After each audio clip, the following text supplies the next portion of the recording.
السلام عليكم ورحمه الله. سعدنا كي دايرين؟ لاباس عليكم؟ كنتمنى تكونوا بخير وعلى خير، وكنتمنى كما كنقول لكم دوام الصحه والسلامه للجميع. كنتمنى الله يرفع علينا هذا الوباء. اذا كما كتشوفوا معايا اليوم غنقدم لكم واحد الوصفه اللي هي زوينه، اللي هي المورتاديلا ولا كاشير منزلي، يعني بدون لحم، بمكونات اللي بسيطه واللي كيجي كما كتشوفوا معايا يعني زوين بزاف هكا للفطور ولا للغوتي. شي حاجه اللي هي صحيه بدون ملونات طبيعيه ولا عفوا بدون ملونات اصطناعيه، شي حاجه اللي يعني مكونات اللي هي طبيعيه وشي حاجه اللي صحيه، يعني تعرفوا شنو كتعطيو لوليداتكم. كنتمنى تتبعوا معايا الوصفه حتى الاخر. الا عجبتكم دائما كما كنقول لكم تبارطاجيوها وتخليو لي كومونتير ديالكم. ودابا ندوز معكم المقادير اللي غنحتاجو، الطريقه ديال التحضير.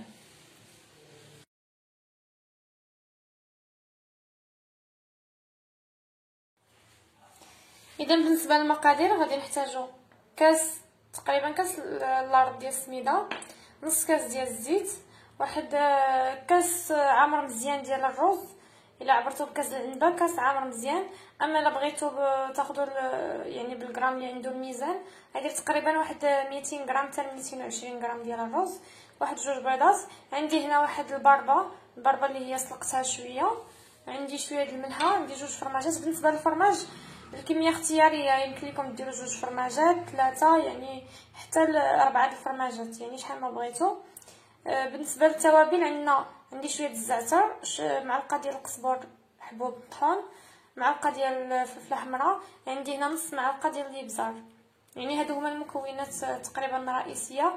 بالنسبه للحار والزيتون فهذيك راه اختياري، اللي بغى يضيف الحار يعني الهريسه ولا الحار بودره، ولا اللي بغى يضيف الزيتون خضر فهذيك يعني اختياري، مكونات اختياريه. ضمط البنه كذلك اللي بغى يضيفها فهي كتبقى اختياريه. اذا انا ركزت صراحه باش ندير لكم واحد الكاشير اللي هو صحي، ما نضيفش فيه شي ملون اصطناعي، فقط هاد البربه هذه راه غادي تعطي واحد اللون احمر زوين. وعلى بركه الله ندوزو للطريقه ديال التحضير. اذا بالنسبه للطريقه ديال التحضير فهي سهله، تقريبا كنوضع جميع المكونات. يمكن لكم تخدموا في هذا الروبو اللي عنده هذا الروبو، كيف ما يمكن لكم تخدموا فقط في الخلاط الكهربائي.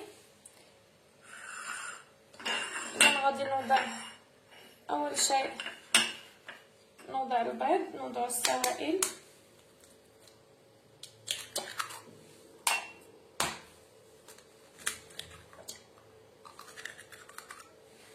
نوضع كذلك الفرماج.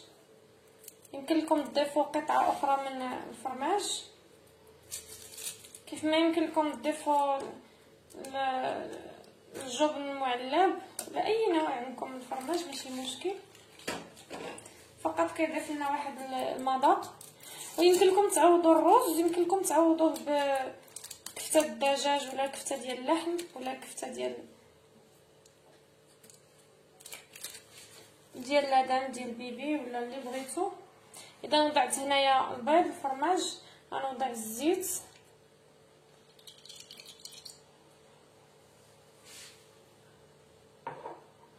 غنوضع هاد البربه راه سلقتها شويه، بغيتها تطحن ليا مزيان، داكشي علاش سلقتها شويه باش تطحن مزيان. هاد العناصر كلهم نحاولوا نطحنوهم مزيان. غنوضع الرز، ناخذ معلقه،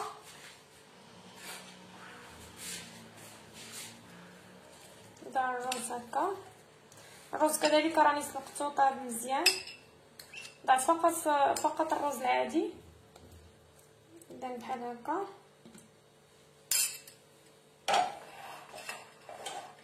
طحن هاد المكونات مزيان.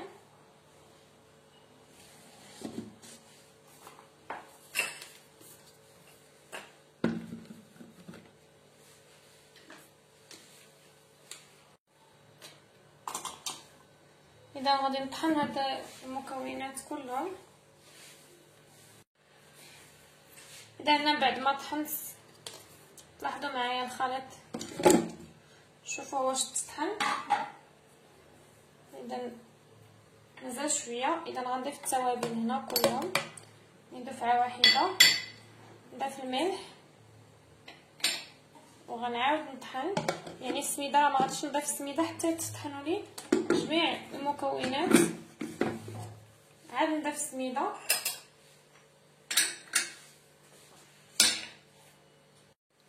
اذا نشوفوا هنا الخليط ديالنا واش تطحن. لاحظوا معايا راه تطحن ليا مزيان. غادي نضيف السميده. السميده ما نضيفهاش، من الاحسن ما نضيفش الكاس كله، يعني كنعرفوا بلي كاين السميده اللي كتشرب. تقريبا انا ضفت نص في الكاس. طحن ونشوف. كاينه السميده اللي كتشرب وكاينه السميده اللي ما كتشرب ما والو. اذا نشوف الان الخليط اللي حصلت عليه القوام ديالو واش هو هذا.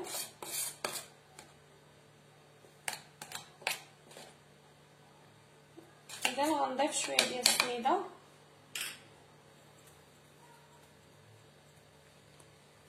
اذا غندير كاس الربع ما غاديش نكمل الكاس كله باش ما يجينيش خليط قاصح.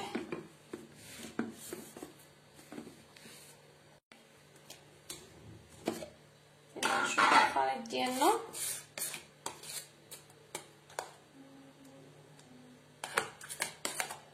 اذا هذا القوام هذا مزيان بحال هكا. كنعرفوا بلي السميده راه مازال يعني غادي تشرب.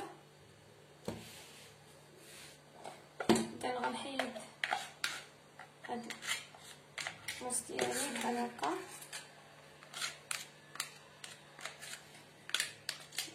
اللي كنحاول نضرب الخليط بحال هكا ما نضيعوش، لان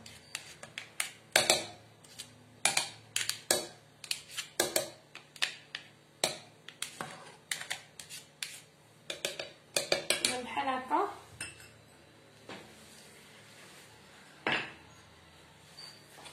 اذا لاحظوا معايا القوام اللي كنحصلوا عليه بحال هكا. شوفوا راه كيطحن مزيان.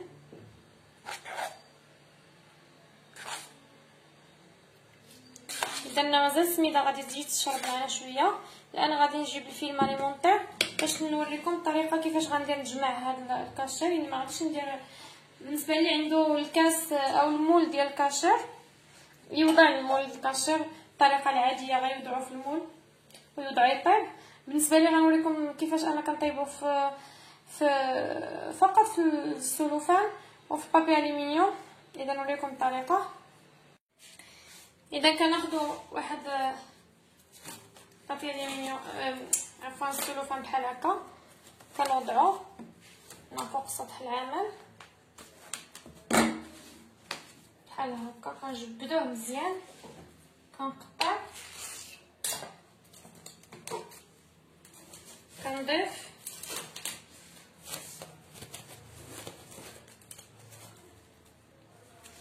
يعني مرة اخرى. تقريبا كنوضع فوق النصف ديال الاول. كندبلوه باش ما يخرجش لينا الخليط بحال هكا. نعاود نوضع الاخر هنا في الوسط. اذا بحال هكا كنجبدوه مزيان، بحال هكا. كنعرفوا السلوفان راه دغيا كيتجمع. كنجيبو الخليط ديالنا، كنحاولوا نوضعوه بحال هكا في الوسط بسرعه.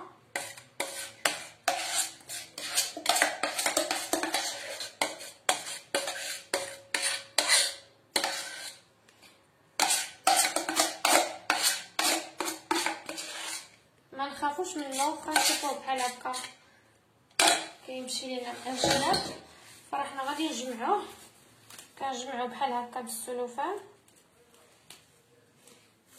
كنجمعوه جهه اخرى بحال هكا، وكنجمعوه بحال هكا. كنحاولوا نشدو الجوانب بحال هكا بهاد الطريقه هذه. باش كنساويوه كنملؤوا الفراغات بحال هكا. الا ما كنزيروش بزاف باش تنفخ السميده. كنعرفوا السميده كتنفخ والرز في الطياب، ما كنزيروش عليه بزاف.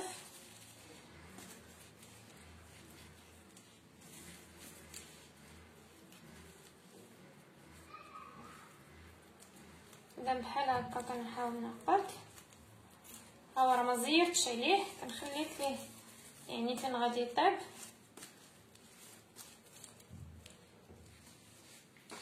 اذا غادي ناخذ الان بابي الومنيوم بحال هكا، وغادي علاش بابي الومنيوم؟ غير باش نضمنو باش الماء ما يطيبش علينا الكاشير ديالنا ملي يكون كيطيب. يعني هذا راه كيحميه مزيان. كنوضعو بحال هكا وكنلويه مزيان بحال هكا، نشد عليه الجوانب.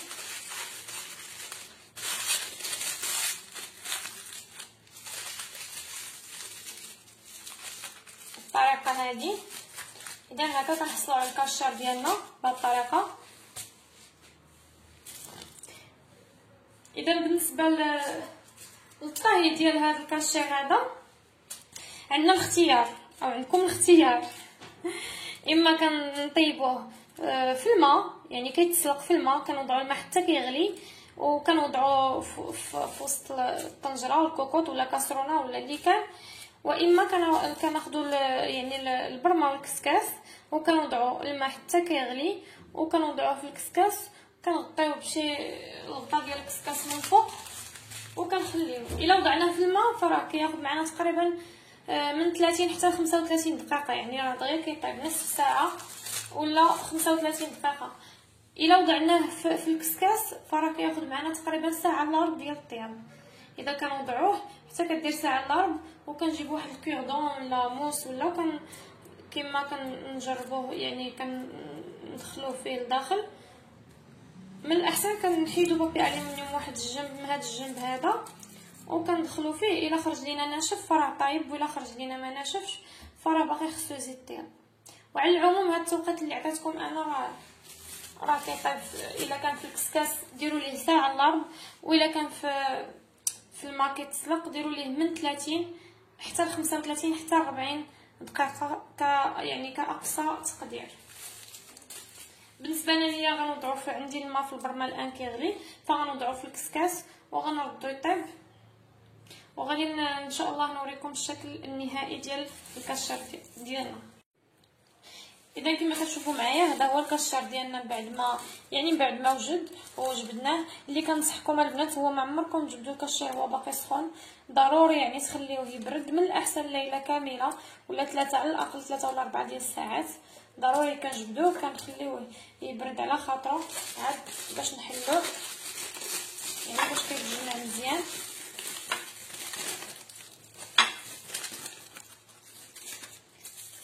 اذا كما كتشوفوا معايا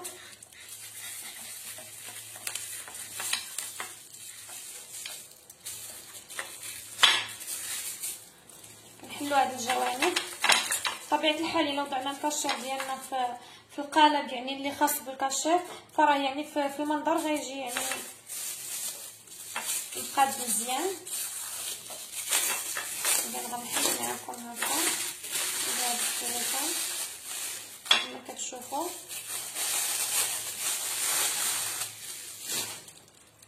كما كتشوفوا هذا هو الكاشير ديالنا اللي كنحصلوا عليه يعني على هذا الشكل هذا. نقطعو معكم. اذا لاحظوا بطبيعه الحال كيبقى كاشير اللي هو اجمل بكثير من اللي كنشريو، كيجينا على هذا الشكل، كيجي طايب وكيجي زوين. كنتمنى اذا هاد الوصفات نال الاعجاب ديالكم، كنتمنى تجربوها. يعني الانسان كيوكل وليداتو شي حاجه اللي هي صحيه طبعا افضل من الكاشير اللي كنشريو. وكنتمنى دائما الى عجبتكم الوصفه تخليو لي لايك ديالكم والتعليق ديالكم، وشكرا.